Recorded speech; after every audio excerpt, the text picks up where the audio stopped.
RCF. Le MAG de l'environnement, c'est le magazine de la protection de l'environnement et du développement durable. Une coproduction des radios locales de l'Aude. Contact FM, Radio Balade, Radio Languedoc-Narbonneau, Radio Marseillette, RCF Pays d'Aude. Bonjour à tous, je suis Manon Ferreira et pour cette émission, qui sera suivie d'autres émissions, l'association écolocale accueille des habitants pour qu'ils s'expriment sur le thème de l'habiter. L'association écolocale a été créée en 2008 par des habitants de l'Aude. Depuis 2014, elle se consacre au processus Futur Narbona. Le processus part du postulat suivant. Nous constatons que le dérèglement climatique a des conséquences sur nos lieux de vie et aussi sur notre Narbonnaise, sans être pour autant une fatalité, mais un contexte dans lequel nous évoluons. Pour l'association écolocale, c'en est même un prétexte pour penser autrement notre façon d'habiter un lieu. L'association compte lutter contre le « on ne peut rien y faire », elle veut se libérer de ce schéma de pensée et emporter les habitants dans cette libéralisation.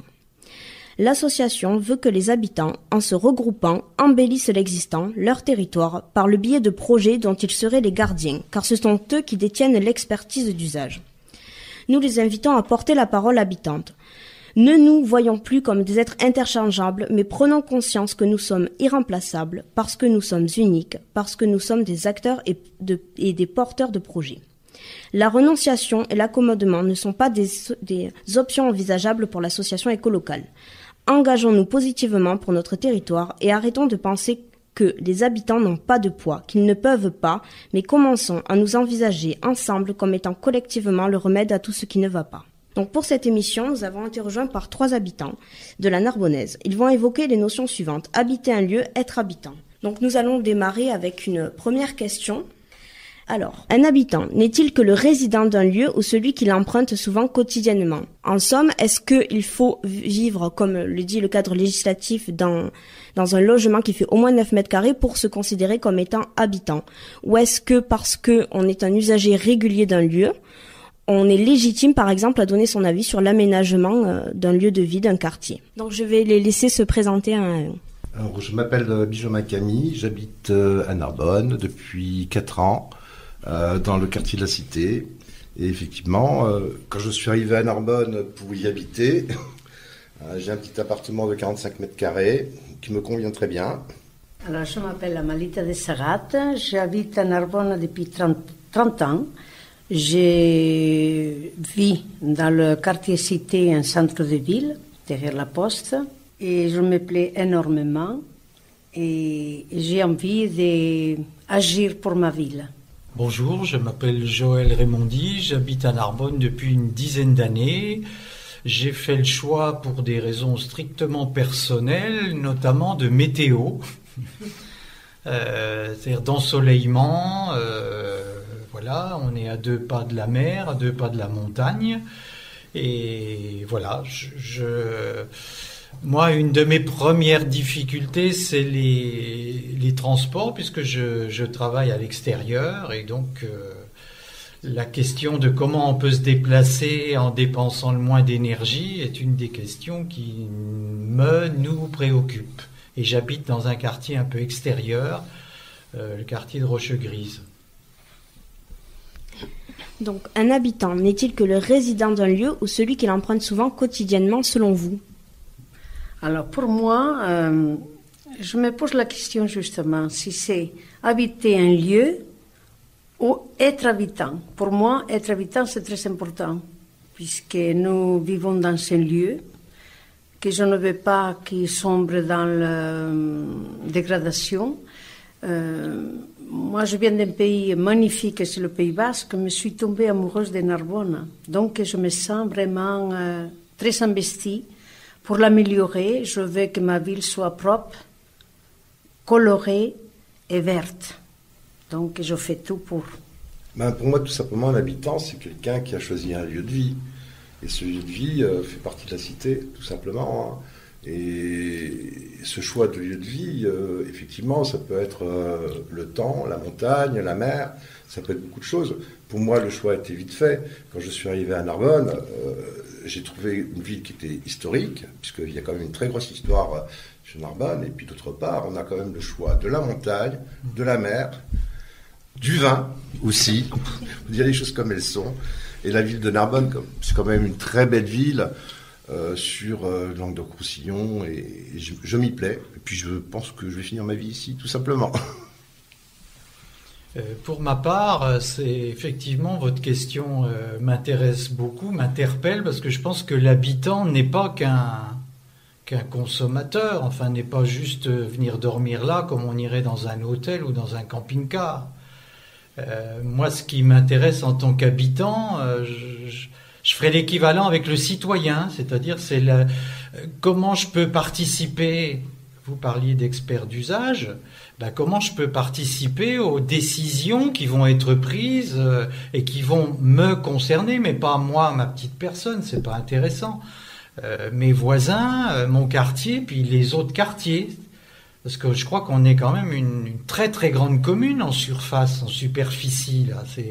Avec, il y a le massif de la Clappe d'un côté, le massif de Fontfroide de l'autre, tous nos quartiers habités là, donc ça fait une diversité incroyable. Et comment on peut arriver à mettre tout ça en cohérence, à pouvoir circuler d'un quartier à l'autre et à se sentir un peu co-responsable. Moi, c'est ça mes questions. En tant qu'habitante, moi, Narbonne, déjà, c'est comme dit Camille, c'est une ville d'une histoire, de transition. C'est un carrefour de quelque chose. En plus, c'est une ville où il fait bon vivre, puisque le soleil est pratiquement présent. Il y a une douceur de vivre aussi. Et moi aussi, je suis venue pour mourir ici. Donc, pendant que j'ai un souffle de vie, je vais essayer de collaborer en tant que citoyen responsable. Un habitant, il doit s'approprier de sa ville. Sinon, c'est pas seulement consommer, sinon donner et partager des idées. Et c'est là que vient l'habitant, il vient déjà un personnage connu, responsable, et puis surtout décideur ensemble des choses qui peuvent améliorer notre vie, notre quotidien. Donc être habitant, cela dépend de son ressenti purement personnel, donc de l'attachement au lieu dans lequel nous vivons, ou est-ce qu'aussi ça dépend du regard des autres? Est-ce qu'on est habitant parce que les autres, ceux qui étaient là avant nous, nous considèrent comme étant habitants? C'est un peu une question qui revient souvent, notamment pour les nouveaux arrivants, la considération des autres. Est-ce que pour vous, ça a une place importante dans le fait que vous ressentiez, que vous sentiez que vous êtes habitant de la Narbonnaise? Pour ma part, moi, j'ai pour habitude, parce que j'ai voyagé beaucoup, et j'ai pour habitude de faire le premier pas vers les habitants du lieu où je suis, où je demeure, voilà. Et très important pour moi de faire le premier pas, parce qu'on est toujours de nouveaux venus en quelque part. Mais une chose qui me tient à cœur, c'est que nous sommes les citoyens du monde. Et partout où on va, nous sommes chez nous. Nous sommes chez nous. Et c'est très important de s'investir, puisque un habitant, il a des idées. C'est-à-dire que quand on vient dans ces lieux, la première fois, on a un regard nouveau et on voit ce qui ne marche pas, justement. Parce qu'au départ, c'est tout magnifique, c'est comme l'amour, c'est extraordinaire. Mais après, on voit avec le regard nouveau, on voit des choses qui le manquent de quelque chose. Et c'est là où je me sens investie pour aider et partager les idées positives. Pour moi, c'est plutôt en arrivant à Narbonne, ce qui m'a paru difficile. J'ai fait le choix à Narbonne, c'est sûr. Mais ce qui a paru difficile, c'est effectivement d'aller au-devant des gens, surtout des Narbonnais, des vrais Narbonnais. Les vrais Narbonnais ne sont pas présents, on ne les voit pas. On rencontre beaucoup de gens qui sont venus de l'extérieur pour habiter à Narbonne. On crée des liens d'amitié avec ces gens-là, principalement.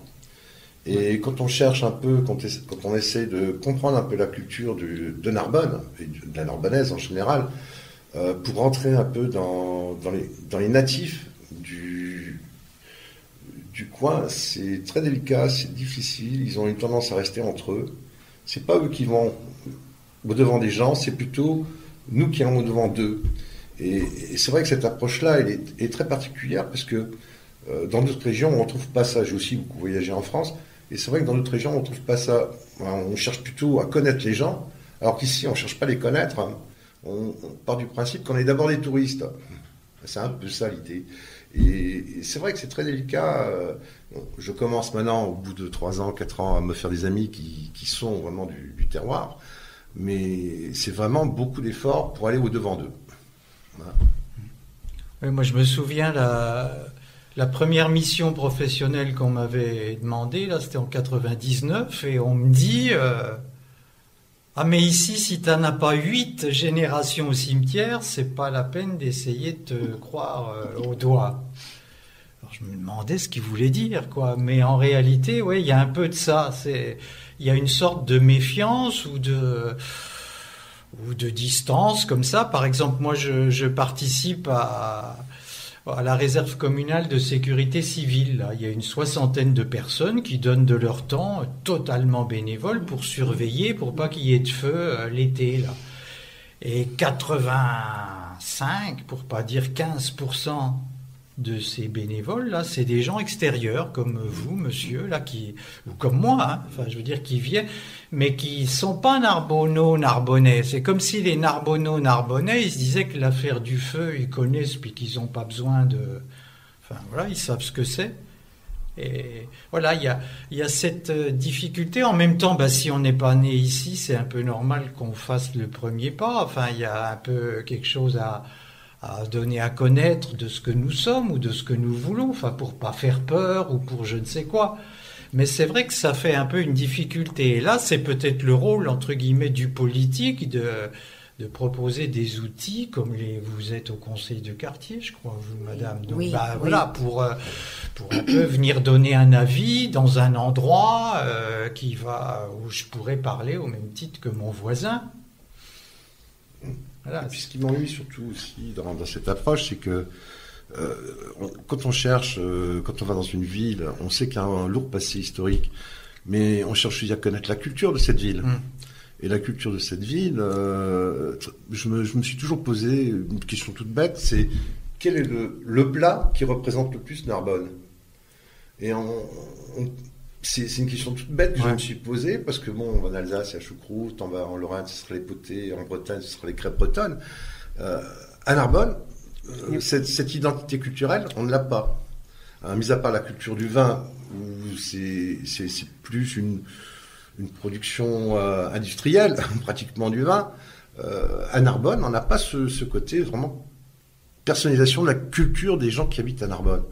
Et ça m'a toujours surpris. J'ai essayé de trouver des produits qui étaient effectivement narbonnais. J'en ai pas trouvé. Bon, je vais dire qu'il y a que la seule chose que j'ai vraiment trouvé de super intéressant ici, c'est effectivement la viande, par exemple, hein, puisqu'on a les halles et puis il y a une distribution de viande qui est très importante. Mais en dehors de ça, j'essaie de comprendre un peu. Bon, ma démarche c'est aussi d'aller au-devant des gens, donc d'essayer de comprendre la culture des Narbonnais, des vrais Narbonnais, j'entends. Hein, et c'est pas toujours facile. Hein. Je reviens au feu. Parce que là, je suis vraiment très, très engagée. Nous avons une région victime de la masse sur le mois d'août. Mais cette année, on a eu le feu début juin. Et le dernier feu, ça a été fin septembre. Non, début octobre, pardon, parce qu'il y a eu 5 Canadaires.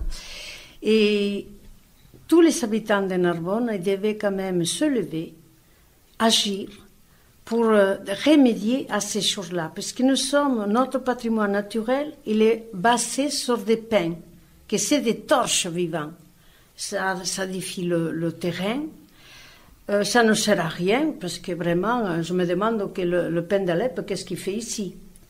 Donc, je me suis investie, personnellement, à créer un projet. J'ai demandé à la municipalité s'ils voulaient m'accompagner dans ce projet, que c'est de créer une première forêt de 1500 arbres d'essence méditerranéenne, afin déjà de couvrir des parcelles en friche.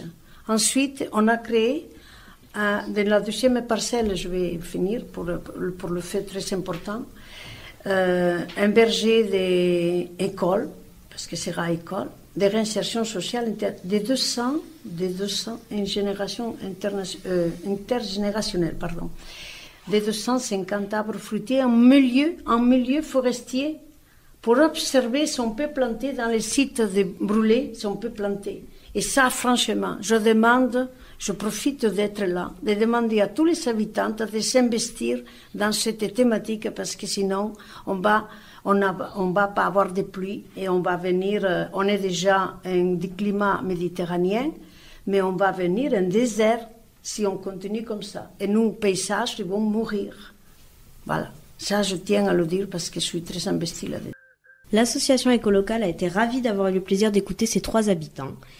Et il y aura d'autres émissions sur le même thème avec, on l'espère, les mêmes habitants qui pourront intervenir. Donc si vous souhaitez vous exprimer comme ils l'ont fait vous aussi, alors contactez-nous par mail association.ecolocal@gmail.com, via notre site internet donc www.narbona.org ou sur notre page Facebook Futur Narbona, ou encore par téléphone au 07 62 44 83 05. De plus, l'association écolocale va organiser des groupes de travail en vue de la préparation de son séminaire qui aura lieu le 30 et 31 mars 2017 en collaboration avec le ministère de la Transition écologique et solidaire et le laboratoire Triangle de Lyon. En effet, lors de ce séminaire, nous avons prévu d'amener des praticiens issus de diverses institutions sur 7 sites du Narbonnais où ils seraient accueillis par des acteurs locaux, habitants, associations, etc., pour que ces derniers leur présentent leur lieu de vie. Le thème retenu est celui de l'eau, si vous voulez en savoir plus sur ces sites. Et si vous souhaitez participer à ces groupes de travail, alors contactez-nous. Donc je le rappelle, par mail association.ecolocal@gmail.com, via notre site internet www.narbona.org ou sur notre page Facebook Futur Narbona, ou encore par téléphone au 07 62 44 83 05. Merci beaucoup. C'était le MAG de l'environnement, le magazine de la protection de l'environnement et du développement durable. Une coproduction des radios locales de l'Aude, Contact FM, Radio Balade, Radio Languedoc Narbonneau, Radio Marseillette, RCF Pays d'Aude.